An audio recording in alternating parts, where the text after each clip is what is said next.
Bismillah. Assalamualaikum warahmatullahi wabarakatuh. Bismillahirrahmanirrahim. Alhamdulillahi rabbil alamin. Wa bihi nasta'inu ala umurid dunya waddin. Allahumma sholli wa sallim wa barik ala habibina wa syafi'ina Sayyidina wa maulana Muhammadin wa ala alihi wa ashabihi wa man tabi'ahum bi ihsanin ila yaumiddin. Bismillah, mari kita lanjutkan ngaji filsafat kita. Malam hari ini kita memulai di tahun yang baru. Sesi ke-1 di tahun 2021. Terakhir kita bertemu minggu yang lalu dengan model yang berbeda. Minggu lalu kita coba dengan menggunakan Zoom meeting, tapi ternyata banyak kendala-kendala. Ya nanti semoga bisa kita ulang lagi dengan lebih baik. Ya, Zoom meeting itu kemarin kelihatan wajah saya, tapi akhirnya sinyalnya yang tidak mengizinkan. Mungkin teman-teman kemarin niatnya memang banyak yang hanya ingin melihat wajah saya. Ya keturutan nonton wajah saya, tapi akhirnya materinya putus-putus. Malah yang di YouTube kehilangan gambarnya. Baik, maka sering saya pesan, ayo fokus pada ilmunya saja. Kita mengejar barokahnya ilmu. Jangan berhenti di saya. Kalau saya ini juga ya makomnya masih murid, masih belajar. Jadi malam hari ini itu hakikatnya kita itu bareng-bareng belajar, sinau bersama. Nah, untuk bulan ini saya mengambil tema, semoga tidak terlalu berat, saya mengambil tema filsafat hidup. Sebenarnya kalau teman-teman yang tekun mengikuti ngaji, tema-tema yang saya angkat bulan ini itu sebagian besar sudah implisit dalam kajian-kajian sebelumnya, mungkin di tokoh tertentu atau di tema tertentu. Malam hari ini kita ambil bagian-bagian tertentu dari tema-tema filsafat hidup dengan penajaman-penajaman yang berbeda. Bulan ini kita akan membahas filsafat hidup dalam tema filsafat cahaya untuk malam hari ini. Ini kita membahas tema dari tradisi filsafat Islam, khususnya filsafat tasawufnya.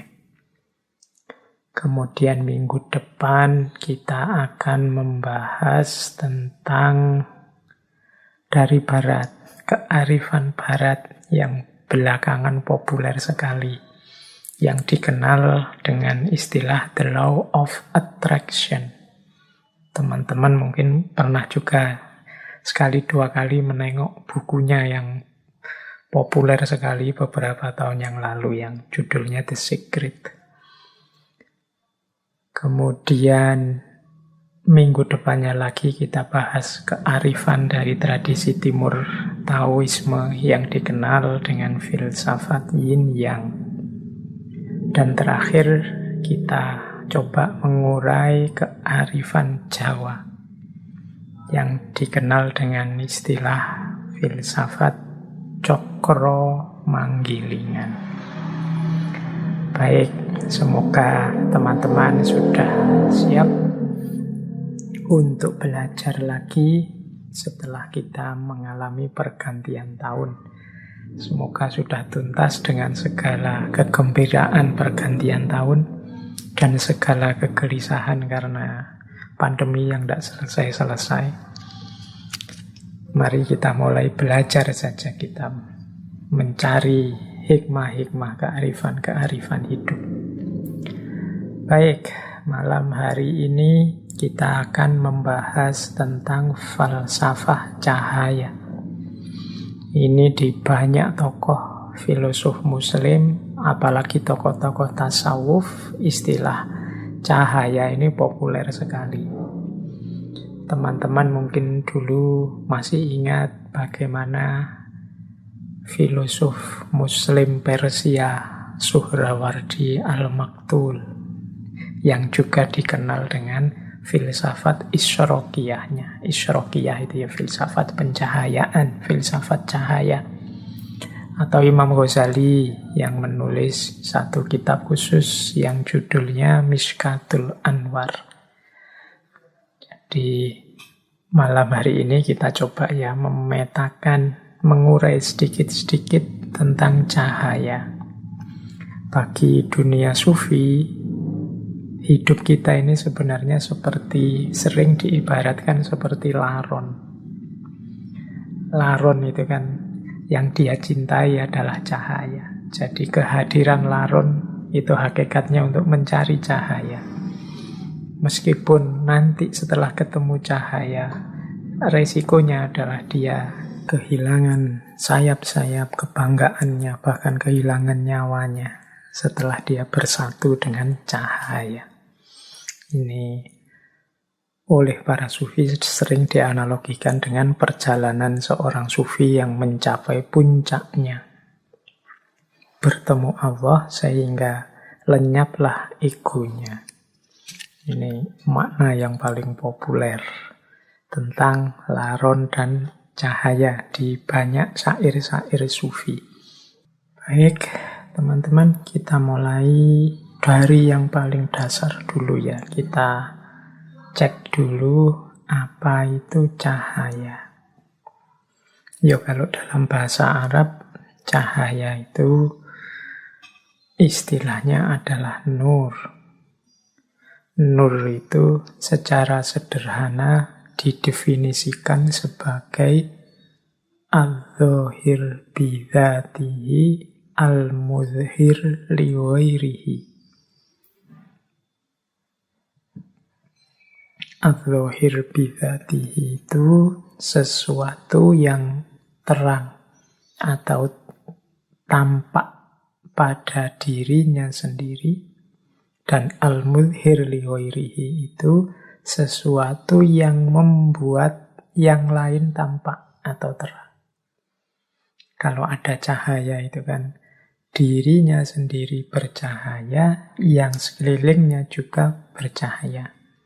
Lampu misalnya, lampunya sendiri itu kan terang, bercahaya. Itu namanya al-dhahir.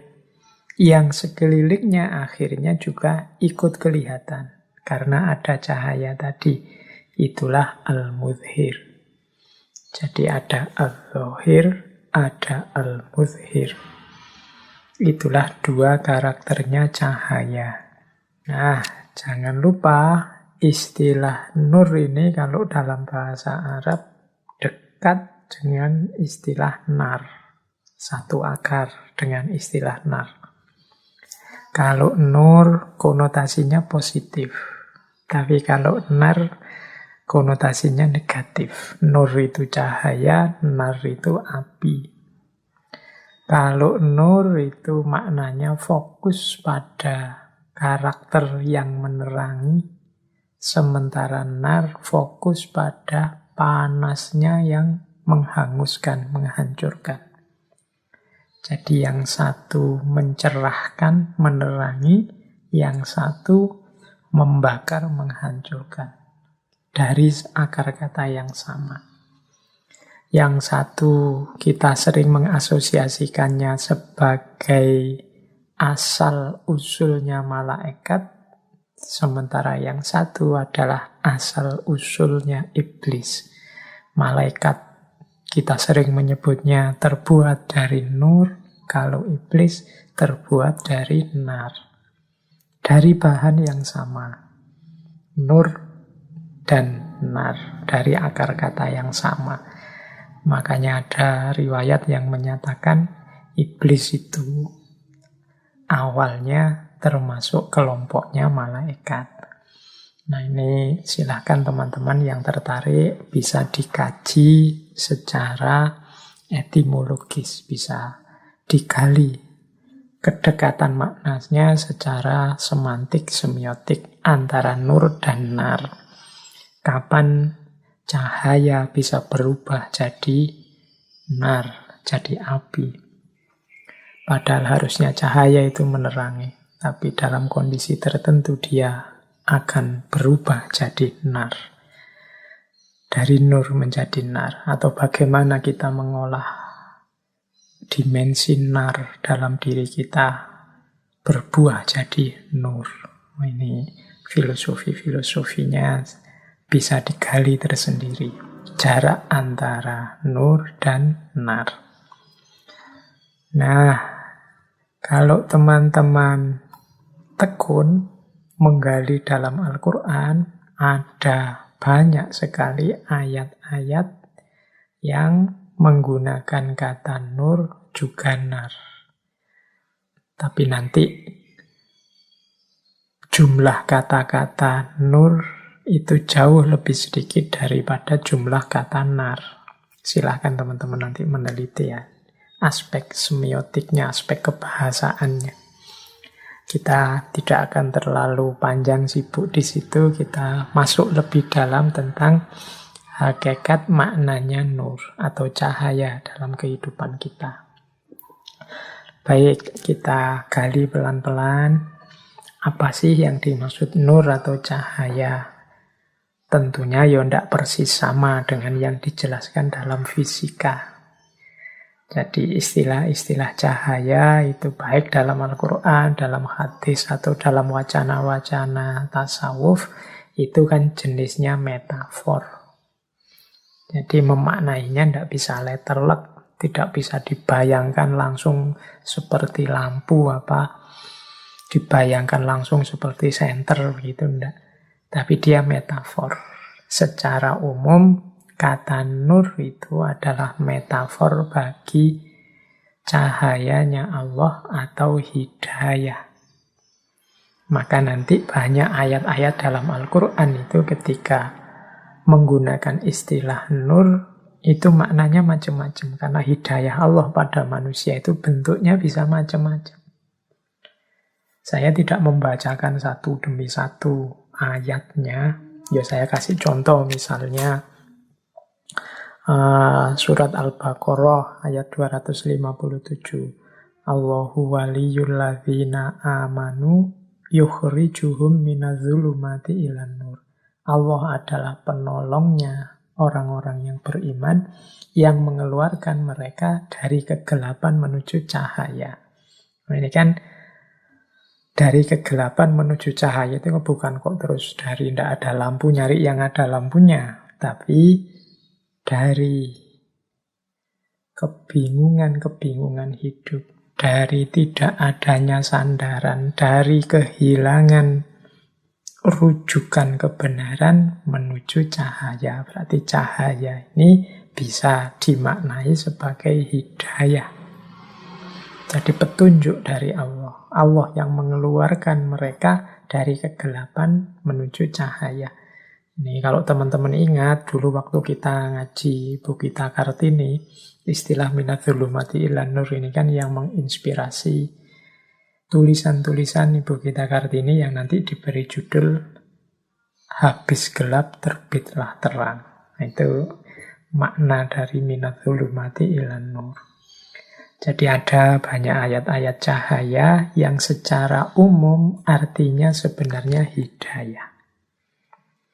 Jadi hidayah itu berarti petunjuk dari Allah. Kita kan sering ya mendoakan teman kita dapat hidayah belakangan ini. Kalau ada orang yang menurut kita tidak karu-karuan, terus kita biasanya mengkritiknya dengan kalimat, semoga engkau mendapat hidayah. Nah itu sebenarnya istilah hidayah itu sering digunakan metafor cahaya. Nah, metafor cahaya ini yang maknanya secara umum adalah hidayah.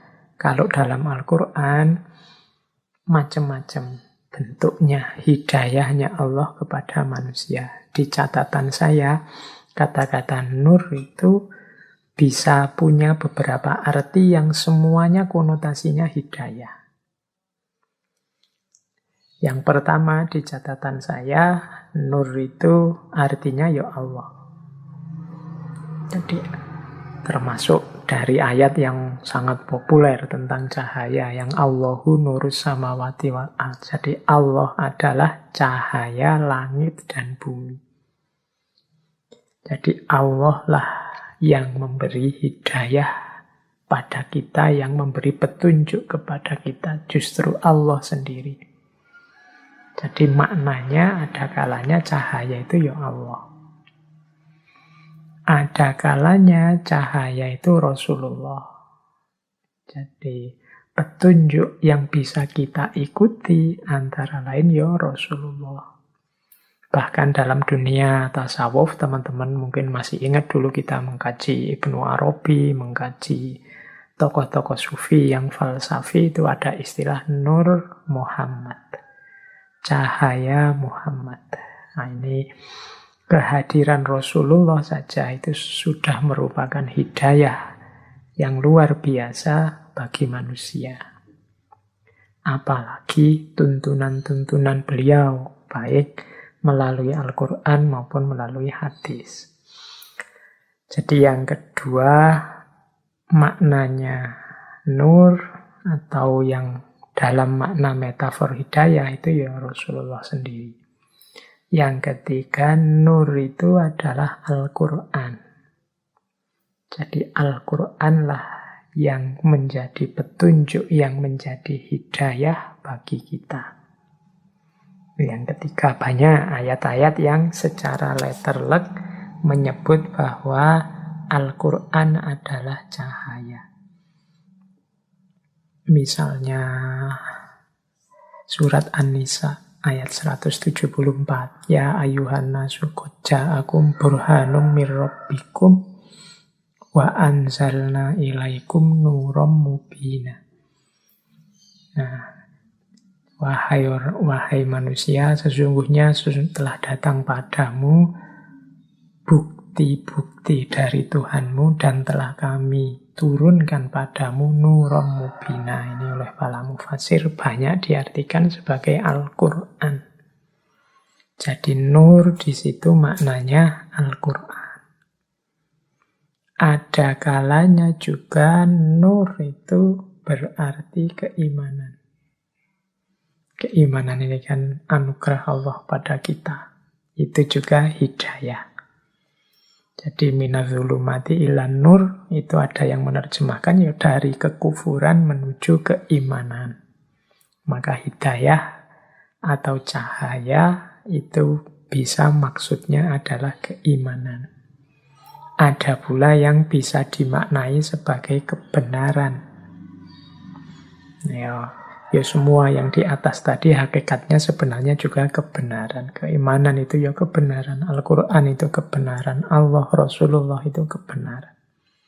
Tapi ada juga yang spesifik maknanya lebih pas. Ayat-ayat tentang cahaya itu kita maknai sebagai kebenaran. Kemudian yang keenam, ada kalanya juga nur itu bisa kita artikan sebagai ilmu. Jadi teman-teman mungkin masih ingat ya, ketika kita mengkaji Imam Syafi'i, kemudian ada istilah bi'annal ilma nurun. Ketahuilah bahwasanya sesungguhnya ilmu itu adalah cahaya. Ini ketika Imam Syafi'i mengadu pada Imam Waqi'. Jadi kalau ada kata-kata nur atau cahaya dalam Al-Quran, secara umum maksudnya adalah petunjuk atau hidayah untuk manusia. Nah, bentuknya hidayah itu secara spesifik, itu ada kalanya maksudnya adalah Allah sendiri, ada kalanya maksudnya Rasulullah, ada kalanya maksudnya adalah Al-Quran, ada kalanya maksudnya adalah keimanan, ada kalanya maksudnya adalah kebenaran, dan ada kalanya maksudnya ilmu. Oke, jadi ini dasarnya kita pahami yang paling dasar dulu. tentang apa itu nur atau cahaya. Baik, ambil nafas sebentar.